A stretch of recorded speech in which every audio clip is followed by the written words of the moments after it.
I welcome you to this beautiful Sunday morning. By walking a few miles, we get tired. Body is tired.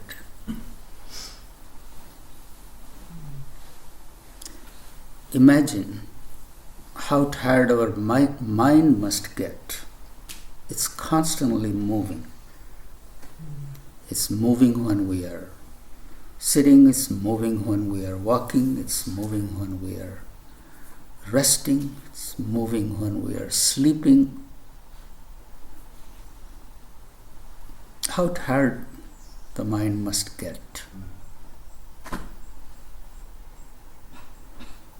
And nowadays we even take pride in doing multitasking.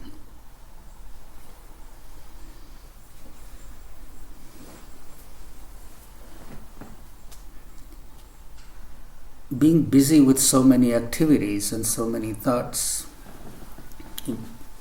imagine our life just becomes like that water bottle where there is some sand and it's just shaken up by all this movement.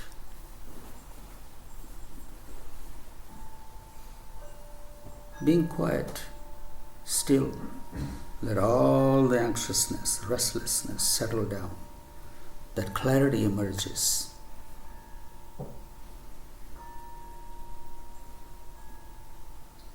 Even a moment of stillness and tasting that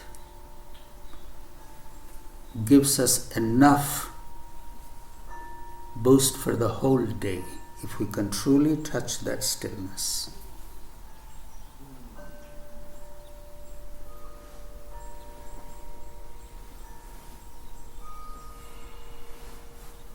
Our thoughts that come with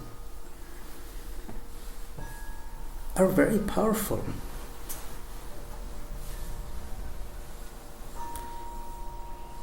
Thoughts are very subtle, the way it enters the mind. And that subtle thought in the mind creates a ripple.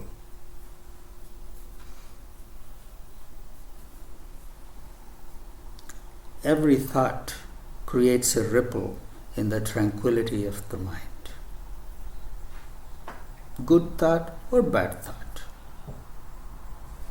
It all creates a ripple. Ripple after ripple.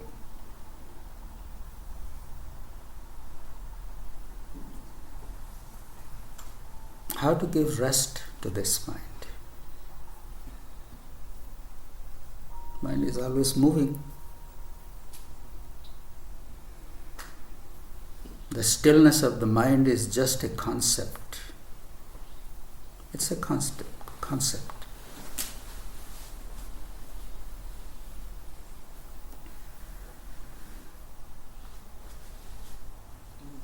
We know it's not going to be still, so give it the simplest assignment. That is already happening. Your breath is already happening. Telling our mind to just be with the breath. Body is the house. Mind is the host. Breath is the guest. Let the host take the guest on a tour of the house.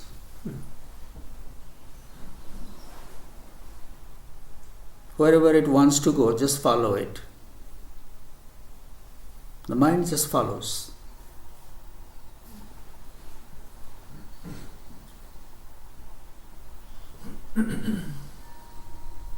Not leaving the sight of the breath.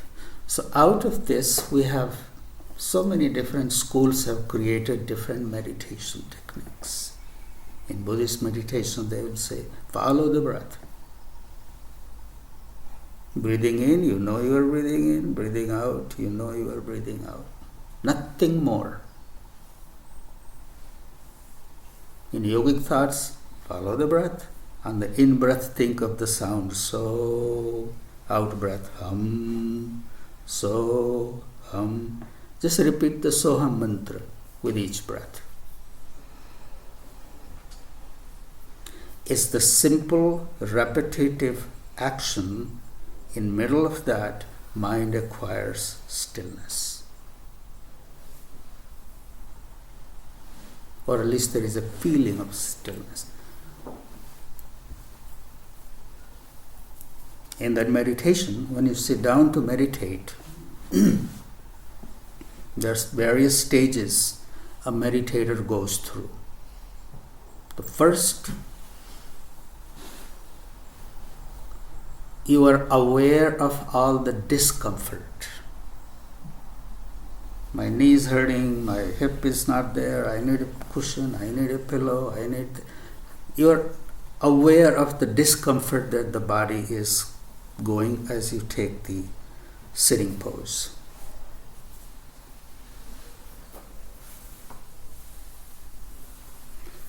Very gradually, you keep sitting. You enter in the second phase of meditation. You become aware of all the comfort. Now it has settled down. Okay, that feels good. Now I'm good. Feeling good.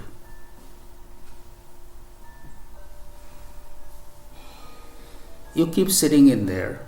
Keep doing your practice, whatever it is. You enter in the third phase. And the third phase is the experiencer is not the one who is saying it's uncomfortable, or the one that is saying, now it really feels good. In third phase, the experiencer is not.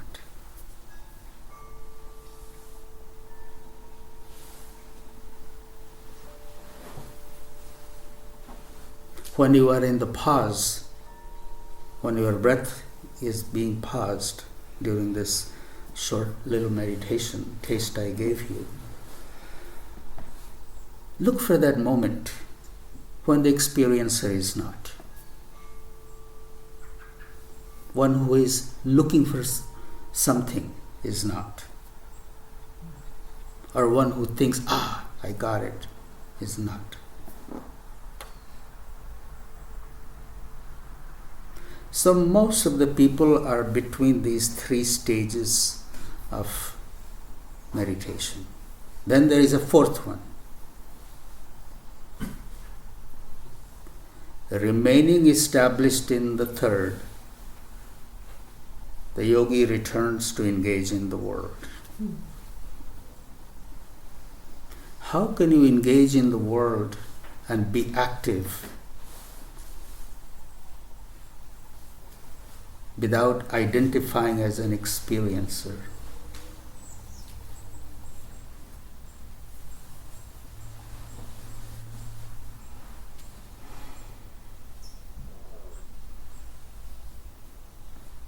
Without you experience something, then you become the doer.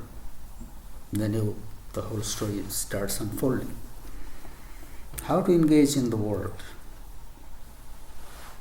It's a nice idea. And that's what this practice is. That no matter what you are doing, engaging, doing whatever you are expected, stop. Take a step back. Take a deep breath. Disengage. And this disengagement needs to be done so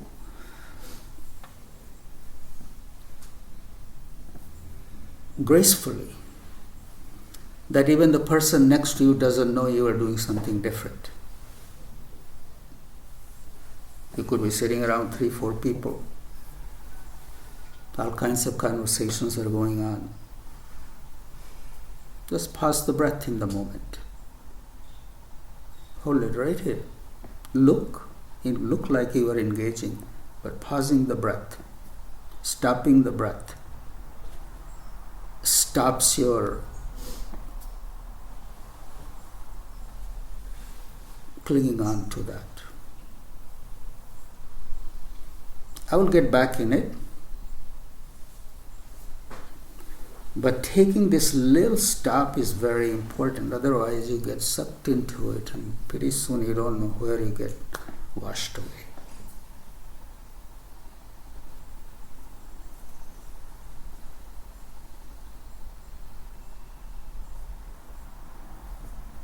The clarity of mind comes with having some kind of little practice to come back to yourself.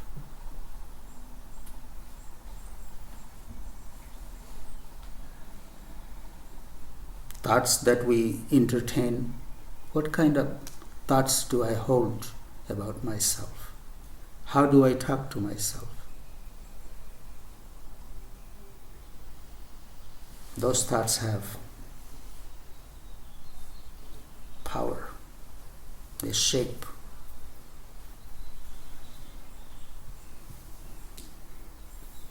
Particularly someone who meditates, who has a meditation practice and takes a little time, that person has to be very careful about what kind of thoughts they're thinking. The power of manifestation grows. A mind that's clear. Whatever comes in, the 5 elements begin to honor that. So, whenever you are in a meditation practice, please be mindful of what kind of thoughts you are thinking, because you are creating it, you are manifesting it. The more clarity of mind you develop, greater your power of manifestation. Good or bad.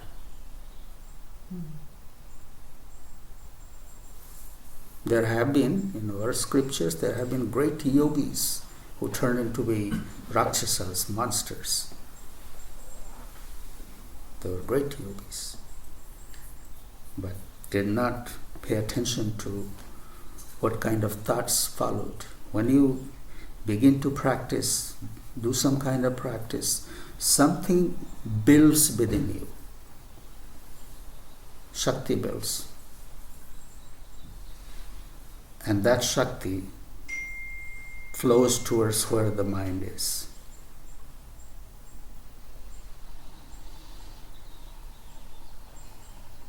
So every day, no matter what story we are talking, what story we are identifying with, taking a little time to come to that clear space that I'm not identifying with anything of this world.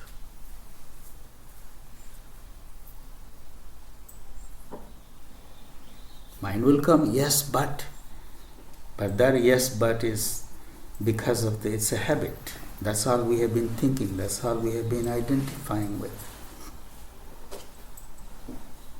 The one part of the self that we need to identify with is ever present, ever whole, ever pure.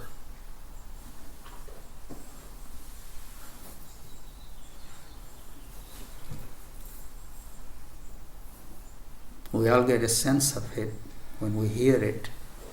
It is there, a part of us, but we don't take time to identify with that. When our mind becomes still, clear, we get a glimpse of that.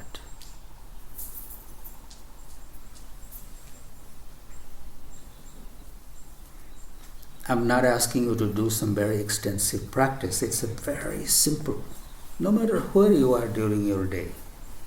Just take a pause of 1 breath long. In this day of ADD, everybody's got ADD nowadays.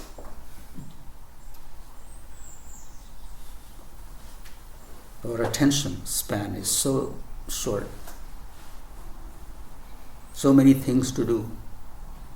So many kinds of information. Then we sit down to meditate and we don't have half an hour, we don't have an hour, I'm too busy. I propose, how about doing a breath-long meditation several times a day, whenever you can remember. Just pause the breath.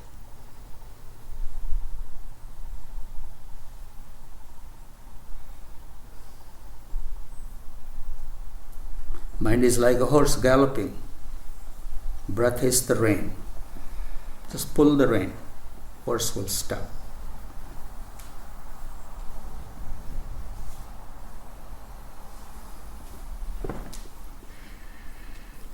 All practices are good, no matter what practice you have. It's the consistency,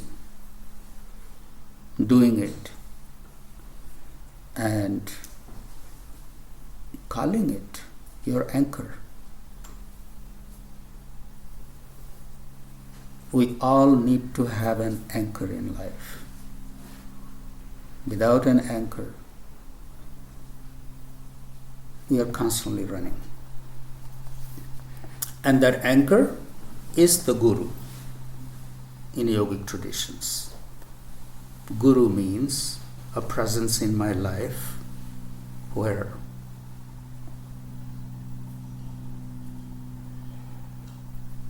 I go to be reminded of that Guru self within.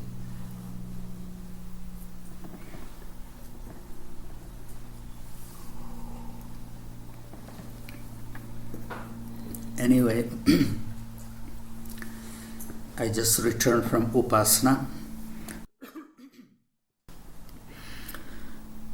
After the retreat, went for a 3-day long hike on the Lost Coast.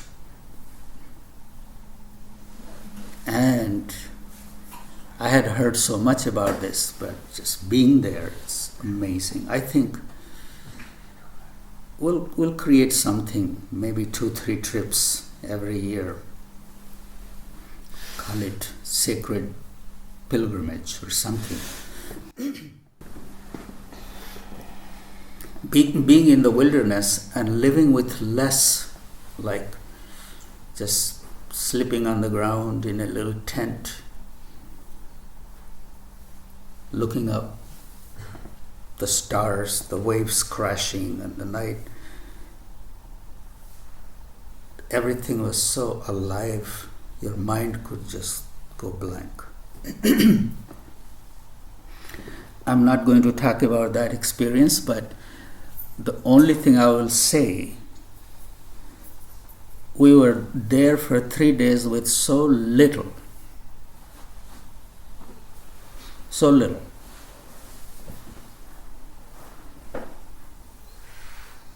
And appreciated whatever was available. It was black coffee that didn't taste like dark roast. At least it was warm and black. I drink my coffee for the cream, but there was no cream. But still that black coffee in that moment tasted so good. Then came the oatmeal. Somebody was just putting the oatmeal in his bag and shook it, and he started eating. He said, "Cold oatmeal, you didn't even cook it." I had mine cooked. We had a little stove. And how those simple things taste so good.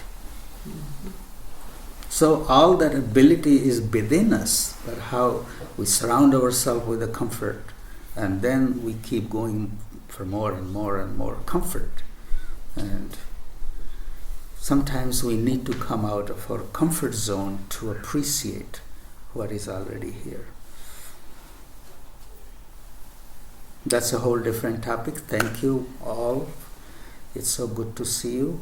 And this is the week of Guru Purnima. There will be lots of activities all around.